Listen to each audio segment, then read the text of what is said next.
ಬೆಂಗಳೂರು ಕೇಂದ್ರ ಲೋಕಸಭಾ ಕ್ಷೇತ್ರದಲ್ಲಿ ಕಾಂಗ್ರೆಸ್ ಭರ್ಜರಿಯಾಗಿ ಪ್ರಚಾರವನ್ನ ಕೈಗೊಂಡಿದೆ. ಕ್ಷೇತ್ರದಲ್ಲಿ ಮನ್ಸೂರ್ ಅಲಿಖಾನ್ ಅವರ ಪರವಾಗಿ ಸಿಎಂ ಸಿದ್ದರಾಮಯ್ಯ ಸ್ವತಃ ಫೀಲ್ಡ್ಗಿಳಿದಿದ್ದಾರೆ. ಈ ಬಾರಿ ನಾನು ಗೆದ್ದೇ ಗೆಲ್ತೇನೆ ಅಂತ ಮನ್ಸೂರ್ ಅಲಿಖಾನ್ ಅವರು ಕೂಡ ವಿಶ್ವಾಸವನ್ನ ವ್ಯಕ್ತಪಡಿಸಿದ್ದಾರೆ. ಸ್ವತಃ ಸಿಎಂ ಸಿದ್ದರಾಮಯ್ಯನವರು ಪ್ರಚಾರಕ್ಕೆ ಇಳಿದಿದ್ದಾರೆ. ಮನ್ಸೂರ್ ಅಲಿಖಾನ್ ಅವರ ಪರವಾಗಿ ಮತಯಾಚನೆಗೆ ಈ ಬಾರಿ ನಾನು ಗೆದ್ದೇ ಗೆಲ್ತೀನಿ ಅಂತ ಮನ್ಸೂರ್ ಅಲಿಖಾನ್ ವಿಶ್ವಾಸವನ್ನ ವ್ಯಕ್ತಪಡಿಸಿದ್ದಾರೆ. CM Siddaramaiah DCM DK Shivakumar ಅವರ ಕ್ಷೇತ್ರದಲ್ಲಿ ಈಗ ಪ್ರಚಾರವನ್ನ ಮಾಡ್ತಾ ಇದ್ದಾರೆ. ಮೈಸೂರು ಕೊಡಗು ಕ್ಷೇತ್ರದಲ್ಲಿ ಪ್ರಚಾರ ಆಯಿತು. ಅದಾದ ಬಳಿಕ ಈಗ ಸಿದ್ದರಾಮಯ್ಯನವರು ಈಗ ಮನ್ಸೂರ್ ಅಲಿಖಾನ್ ಅವರ ಪರವಾಗಿ ಬೆಂಗಳೂರು ಕೇಂದ್ರ ಲೋಕಸಭಾ ಕ್ಷೇತ್ರದಲ್ಲೂ ಪ್ರಚಾರವನ್ನ ಕೈಗೊಂಡಿದ್ದಾರೆ. ಪ್ರಚಾರ ಮಾಡ್ತಾ ಜನರ ಸಮಸ್ಯೆಗಳಿಗೆ ಸ್ಪಂದಿಸ್ತೇನೆ ಅಂತ ಕೂಡ ಹೇಳಿದ್ದಾರೆ. ತಮ್ಮನ್ನೆಲ್ಲ ಕುರಿತು ಮಾತನಾಡಿ ತಮ್ಮೆಲ್ಲರ ಮತವನ್ನ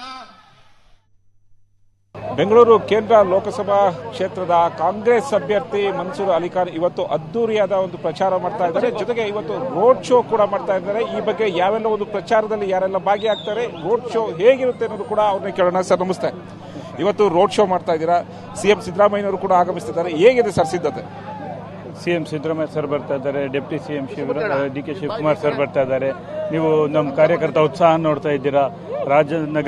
ರಾಜಾಜಿನಗರದಲ್ಲಿ ಇವತ್ತು ನೋಡಿ, ನನಗೆ ಪೂರ್ತಿ ವಿಶ್ವಾಸ ಇದೆ ಈ ಸಾರಿ ಜನ ನಮಗೆ ಮತ ಹಾಕ್ತಾರಂತ.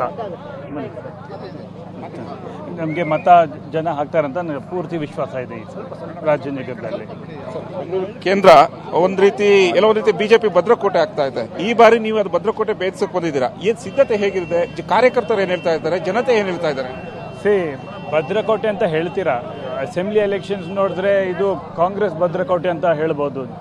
2019ನಲ್ಲಿ ಗ್ರೌಂಡ್ಸ್ ರಿಯಾಲಿಟಿನಲ್ಲಿ ಕೆಲವು ಇನ್ಸಿಡೆಂಟ್ ಆಯ್ತು, ಅದಕ್ಕೆ ಅವ್ರಿಗೆ ಸ್ವಲ್ಪ ಅಡ್ವಾಂಟೇಜ್ ಆಯಿತು. ಮತ್ತು ಇನ್ನೊಂದು ಜನರು ಏನು ಹೇಳ್ತಾರೆ ಅಂದರೆ, ಜನರು ಹೇಳೋದು ಅವರು ಇಲ್ಲಿ ಈ ಕಡೆ ಬೆಂಗಳೂರು ಸೆಂಟ್ರಲ್ನಲ್ಲಿ ಅಭಿವೃದ್ಧಿ ಆಗಿಲ್ಲ. ಮತ್ತು ಅವರೆಲ್ಲ ಕೇಳ್ತಾರೆ, ನಾವು ನಮ್ಮ ಮೆಂಬರ್ ಆಫ್ ಪಾರ್ಲಿಮೆಂಟ್ಗೆ ನೋಡಿಲ್ಲ, ಎಲ್ಲಿ ಕಾಣಿಲ್ಲ 5 ವರ್ಷದಲ್ಲಿ ಅಂತ. ಮತ್ತು ಕರ್ನಾಟಕ ಜನರು ಕೇಳೋದು, ಕರ್ನಾಟಕ ಹಿತದಲ್ಲಿ ಬ್ಯಾಂಗ್ಳೂರ್ ಸೆಂಟ್ರಲ್ MP ಏನಾದರೂ ಪಾರ್ಲಿಮೆಂಟ್ನಲ್ಲಿ ಮಾತಾಡಿದ್ದಾರಾ, ಅದರ ಪಾರ್ಲಿಮೆಂಟ್ ಆಚೆ ಮಾತಾಡಿದ್ದಾರಾ ಅಂತ. ಇದು ಪ್ರಶ್ನೆ ಕೇಳೋದು ಡೆವಲಪ್ಮೆಂಟ್ ಬಗ್ಗೆ ಮತ್ತು ಏನು ಕೆಲಸ ಮಾಡಿದ್ದಾರೆ ಅವರು ಅದರ ಬಗ್ಗೆ ಕೇಳೋದು. ಒಂದಿಷ್ಟು ಜನರು ನಿರೀಕ್ಷೆ ಕಂಡಿರ್ತಾರೆ ಅಭಿವೃದ್ಧಿ ವಿಚಾರ ಬಗ್ಗೆ. ಈ ಬಗ್ಗೆ ಮನ್ಸೂರ್ ಅಲಿಖಾನ್ ಅವರು ಜನರಿಗೆ ಯಾವ ಒಂದು ಅಭಿವೃದ್ಧಿ ವಿಚಾರವಾಗಿ ಒಂದು ವಿಶ್ವಾಸವನ್ನು ಕೊಡ್ತಾರೆ ಸರ್? ಇದು ನೋಡಿ, ಬ್ಯಾಂಗ್ಳೂರು ಒಂದು ಕಾಸ್ಮೋಪಾಲಿಟನ್ ಸಿಟಿ, ಇಂಟರ್ನ್ಯಾಷನಲ್ ಸಿಟಿ.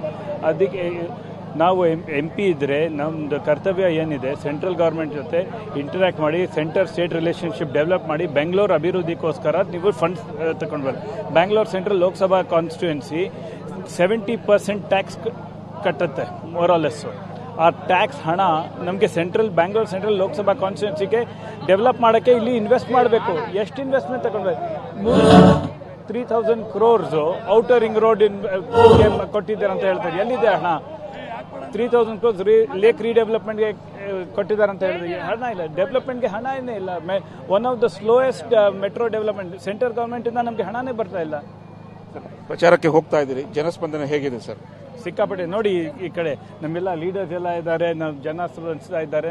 ಖಂಡಿತ ನಾವು ಒಳ್ಳೆ ರಿಸಲ್ಟ್ ಬರುತ್ತೆ ನಮ್ಗೆ ಅಂತ. ಇದಿಷ್ಟು ಕಾಂಗ್ರೆಸ್ ಅಭ್ಯರ್ಥಿಯಾದಂತಹ ಮನ್ಸೂರ್ ಅಲಿಖಾನ್ ಅವರ ಮಾತಾಗಿತ್ತು. ಕ್ಯಾಮ್ರಾ ಪರ್ಸನ್ ಸಿದ್ದು, LN ಸ್ವಾಮಿ, TV5 ಬೆಂಗಳೂರು.